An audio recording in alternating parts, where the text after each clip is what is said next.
এটাই সেই পরিত্যক্ত ভুতুরে হাসপাতাল, যেখানে কোনোদিন কোনো রোগী আসেনি কোনো ডাক্তার, হয়নি কোনো অপারেশন, যেখানে হাসপাতালের বদলে গড়ে উঠেছে নেশার আস্তানা, আর চিকিৎসার জায়গায় দখল করে নিয়েছে লতা গুল্ম আর বিষাক্ত সাপ।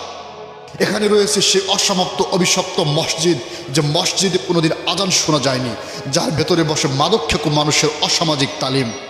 কিন্তু প্রশ্ন একটাই, কিভাবে, কেন, কোন অকারণে এই মেগা প্রজেক্ট পেল না তার পূর্ণতা? কেন চরম অবহেলায় পড়ে রইল এই কোটি টাকার সম্পদ? আর সবচেয়ে বড় প্রশ্ন, পিতার মৃত্যুর পরও কেন এই স্বপ্নের দায়িত্ব নিল না তার যোগ্য উত্তরাধিকারীরা? তাহলে চলুন ধীরে ধীরে উন্মোচন করি একটি অসমাপ্ত স্বপ্নের অন্ধকার অধ্যায়,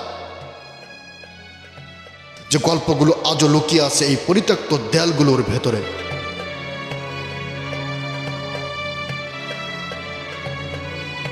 ঢাকার শেষ প্রান্তের টাঙ্গাইলের মির্জাপুর সীমান্তের কাছেই পাইকপাড়া গ্রামে নীরবে দাঁড়িয়ে আছে একটি বিশাল অসমাপ্ত স্বপ্ন, একটি মেগা প্রজেক্ট, যা অনেকের কাছে পরিচিত খোকন সাহেবের পরিত্যক্ত হাসপাতাল নামে।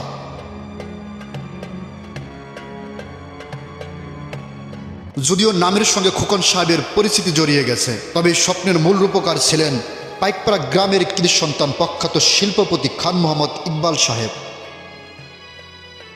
ইকবাল সাহেব ছিলেন শুধু একজন ব্যবসায়ী নন, তিনি ছিলেন একজন সফল স্বপ্নদ্রষ্টা, একজন মানুষ যিনি চেয়েছিলেন ধামরাইয়ের মানুষ যেন চিকিৎসা আর শিক্ষার জন্য দূর দূরান্তে ছুটে না বেড়ায়।